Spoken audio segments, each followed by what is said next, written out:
जहाँ बात महीने की हो तो वैशाख मास किसी परिचय का मोहताज नहीं। वैशाख मास को महीनों का राजा भी कहते हैं, यानी कि वैशाख मास महीनों में सबसे पवित्र महीना माना जाता है। पुराणों में भी दान पुण्य, धर्म तथा मोक्ष के लिए वैशाख मास को सबसे उत्तम महीना माना है। नित्य नियम से वैशाख मास स्नान करने से हमें घर बैठे ही गंगा स्नान के बराबर पुण्य की प्राप्ति होती है। तो अब हम करते हैं श्री वैशाख महात्म्य की कथा शुरू। अतः आप बड़े प्रेम व श्रद्धा के साथ श्री वैशाख मास महात्म्य के अध्याय का श्रवण करें। बोलो श्री विष्णु भगवान की जय। बोलो श्री वैशाख मास महात्म्य की जय। ओम कृष्णाय वासुदेवाय हरिये परमात्मने प्रणतः क्लेश नाशाय गोविंदाय नमो नमः। हे परम पिता परमेश्वर, जगत के स्वामी, सृष्टि के पालनहार, वासुदेव के पुत्र, हे कृष्ण, आपके स्मरण मात्र से सभी प्रकार के कलह और क्लेश का नाश होता है। ऐसे भगवान श्री गोविंद को मेरा साक्षात दंडवत प्रणाम, बारंबार प्रणाम। प्रभु के श्री चरणों में बारंबार प्रणाम करने के बाद अब हम वैशाख मास महात्म्य कथा शुरू करते हैं। श्री वैशाख मास महात्म्य कथा के 11वें अध्याय का श्रवण करते हैं। बोलो श्री विष्णु भगवान की जय, लक्ष्मी मैया की जय, श्री वैशाख मास महात्म्य कथा की जय। राजा मैथिल ने पूछा कि जब कामदेव भस्म हो गया तो फिर उसकी उत्पत्ति कैसे हुई। श्रुतदेव कहने लगे कि यह कथा स्वामी कार्तिक के जन्म की है, जो यश और पुण्य को देने वाली है। जब महादेव जी ने कामदेव को जला दिया था तो उसकी स्त्री रति अपने पति को भस्म हुआ देखकर शोक से मूर्छित हो गई थी। जब 2 घड़ी के पश्चात उसकी मूर्छा खुल गई तो अत्यंत विलाप करने लगी, जिससे सारा तपोवन दुखमय हो गया। अब रति ने चिता में जलकर शरीर त्याग देने का विचार किया था और पति के मित्र बसंत को पति की अंतिम क्रिया करने के लिए बुलाया। जब तक वह चिता बना रही थी कि बसंत भी वहां आ गया। वह रति को देख अति दुखित हो रति को समझाने लगा और कहने लगा कि आत्मघात करना उचित नहीं है।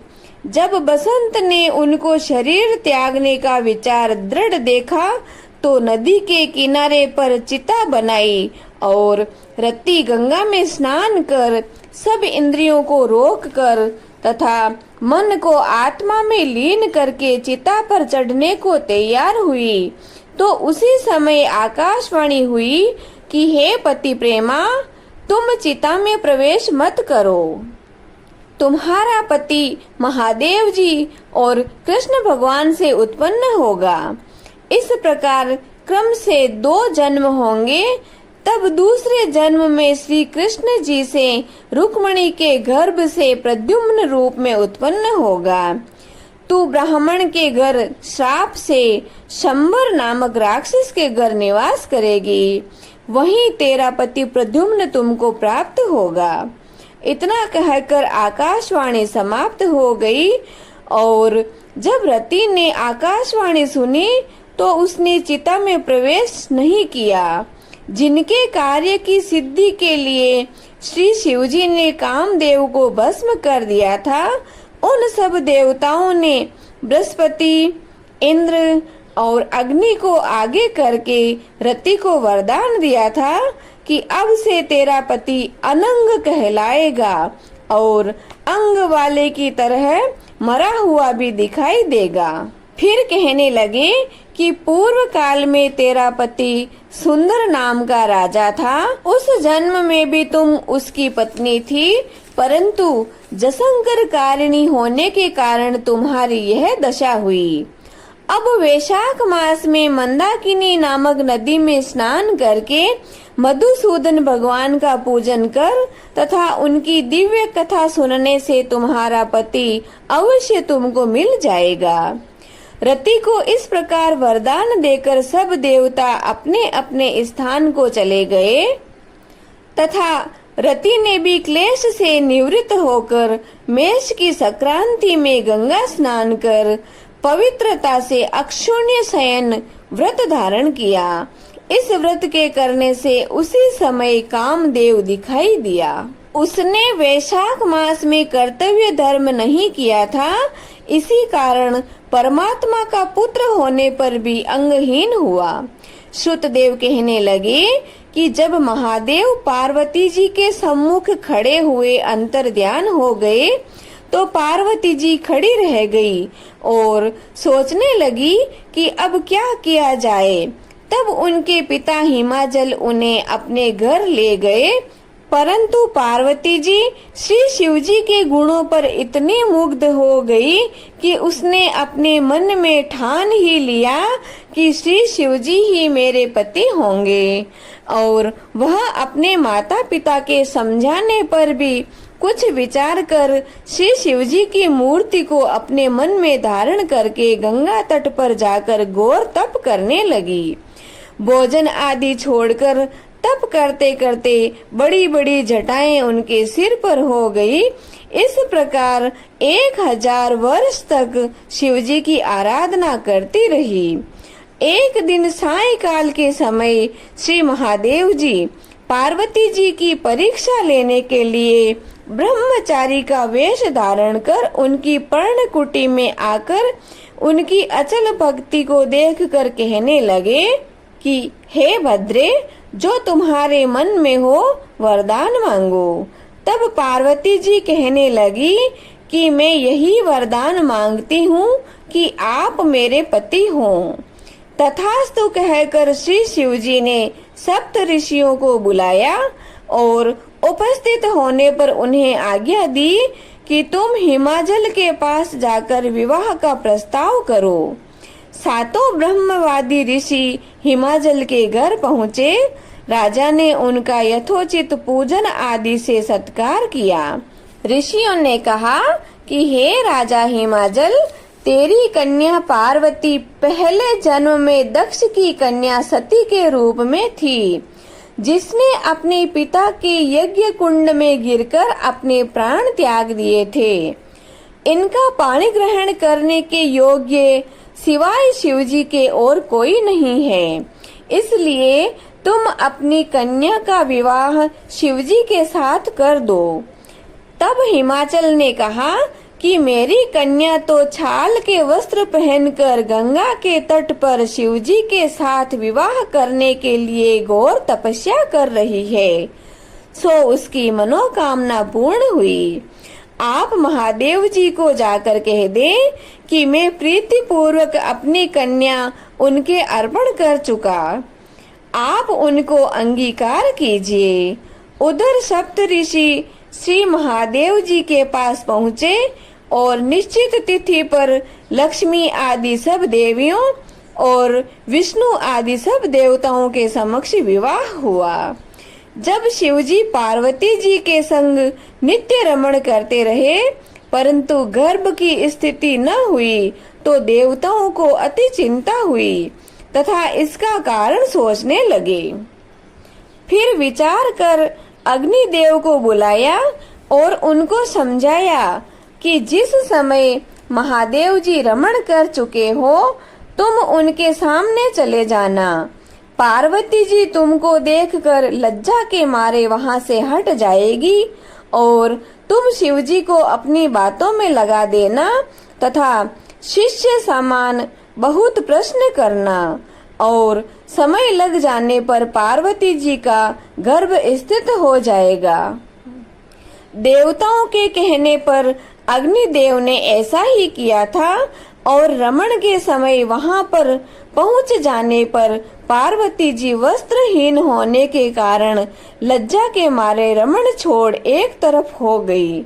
शिवजी महाराज को ऐसे समय में अग्निदेव का आना बहुत बुरा लगा और उन्होंने श्राप दिया कि मेरा वीर्य तुम्हारे उदर में प्रवेश करे। तब अग्निदेव ने उस वीर्य को अपने उदर में ग्रहण किया और 10 महीने बीत जाने पर उस तेज वीर्य को गंगा जी में डाल दिया। गंगा जी भी उस वीर्य को सहन न कर सकी और उसको सरकंडों में फेंक दिया तथा वहां पर उसके 6 भाग हो गए। तब ब्रह्मा जी ने 6 कन्याओं को भेजा। उन 6 कन्याओं ने 6 भागों को जोड़ा, जिससे 6 मुख और 1 अंग ऐसी आकृति का बालक बन गया। वह बालक बहुत दिनों तक उन सरकंडों में ही पड़ा रहा।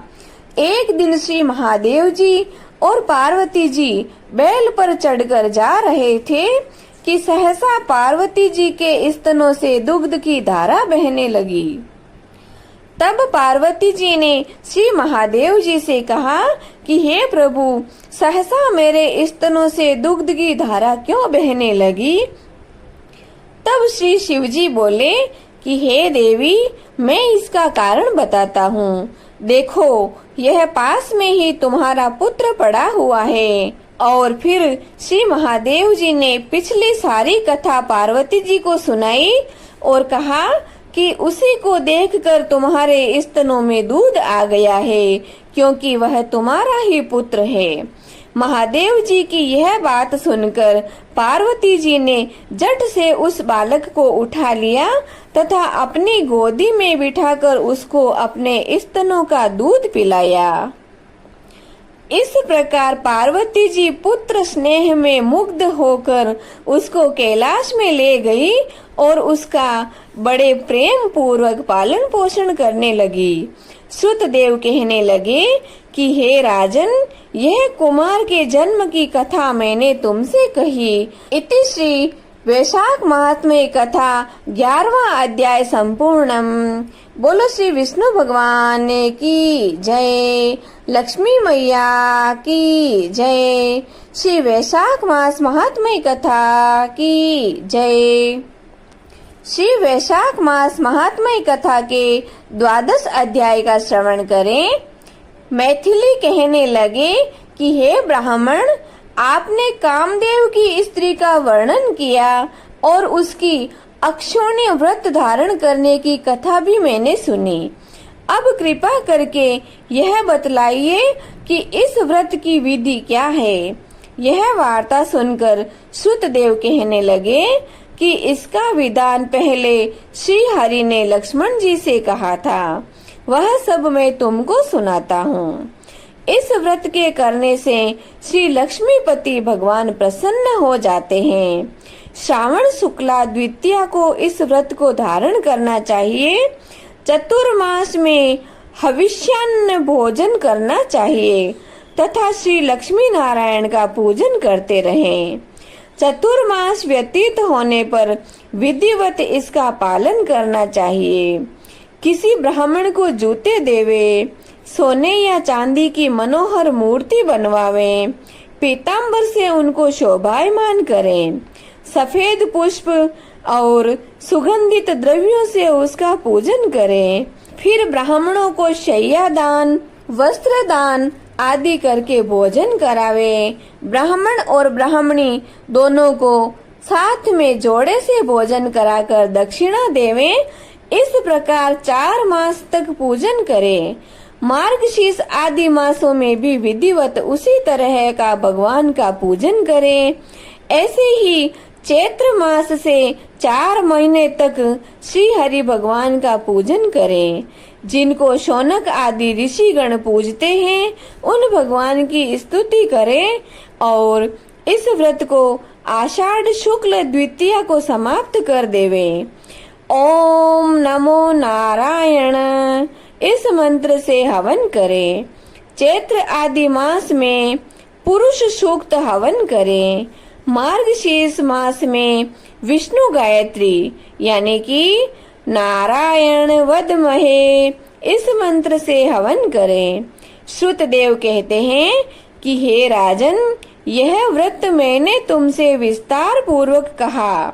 इसको करने से जगन्नाथ भगवान प्रसन्न होते हैं और उनकी प्रसन्नता से अनेक सुख तथा संतान की वृद्धि होती है। इति श्री वैशाख मास महात्म्य कथा 12 अध्याय संपूर्णम।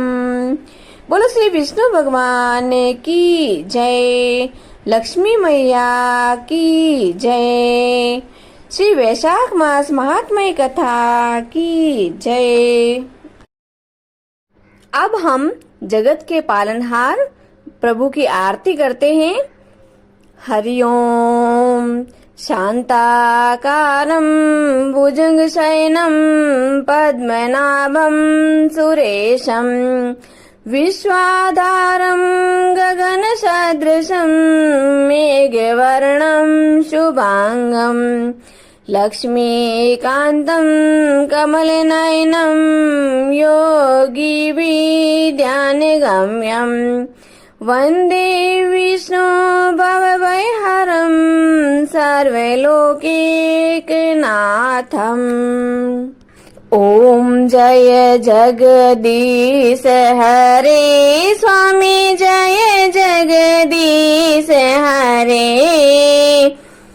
भक्त जनों के संकट, दास जनों के संकट क्षण में दूर करे। ओम जय जगदीश हरे। जो ध्यावे फल पावे, दुख बिन से मन का। ओ प्रभु दुख बिन से मन का। सुख संपत्ति घरे आवे, सुख संपत्ति घरे आवे, कष्ट मिटे तन का। ओम जय जगदीश हरे।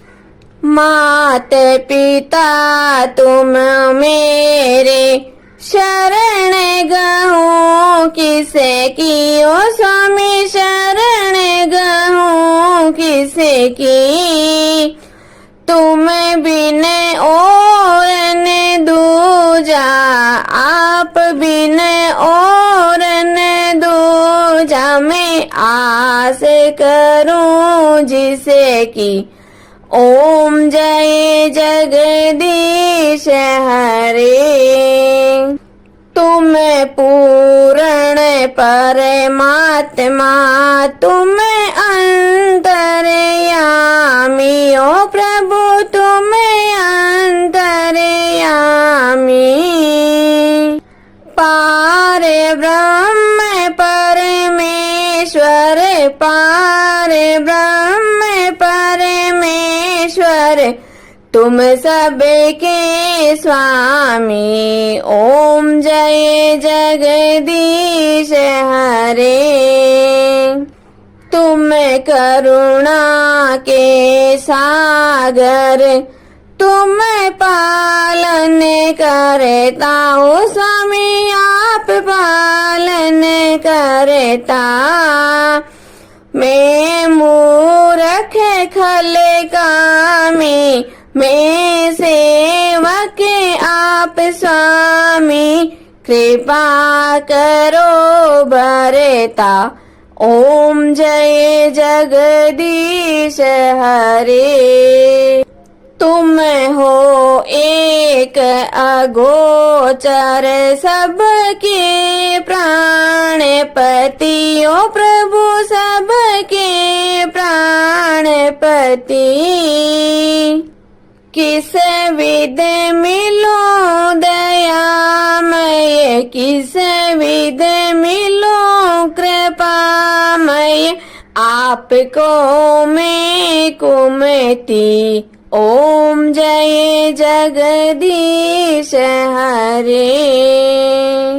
दीन बंधु दुख हरता ठाकुर तुम मेरे हो, प्रभु रक्षक आप मेरे। करुणा हाथ बढ़ाओ, श्रद्धा प्रेम बढ़ाओ, द्वार पड़ा तेरे। ओम जय जगदीश हरे। विषय विकार मिटाओ, पाप हरो देवा हो, स्वामी कष्ट हरो देवा। श्रद्धा भक्ति बढ़ाओ, करुणा प्रेम बढ़ाओ, संतन की सेवा। ओम जय जगदीश हरे। तन मन धन सब कुछ है तेरा हो, स्वामी सब कुछ है तेरा। तेरा तुझको अर्पण आपका, आपको अर्पण क्या लागे मेरा। ओम जय जगदीश हरे। श्री जगदीश स्वामी जी की आरती जो कोई नर नारी गावे हो, जारा पाप परा जावे, जारे घर लक्ष्मी जी आवे हो, जारे नवनिध होई जावे हो, जारा दुख दारिद्र जावे हो, जारे सुख संपत्ति आवे हो, वे तो भक्ति मुक्ति पावे। कहत शिवानंद स्वामी, रटते भोलानंद स्वामी, मनवांचित फल पावे। ओम जय जगदीश हरे। ओम जय जगदीश हरे। ओ स्वामी जय जगदीश हरे। ओ प्रभु जय जगदीश हरे। भक्त जनों के संकट, दास जनों के संकट, क्षण में दूर करे दाता, पल में दूर करे। ओम जय जगदीश हरे। बोले श्री विष्णु भगवान की जय। श्री वैशाख मास महात्म्य कथा की जय। आज के आनंद की जय। जय श्री कृष्णा जी। राधे राधे।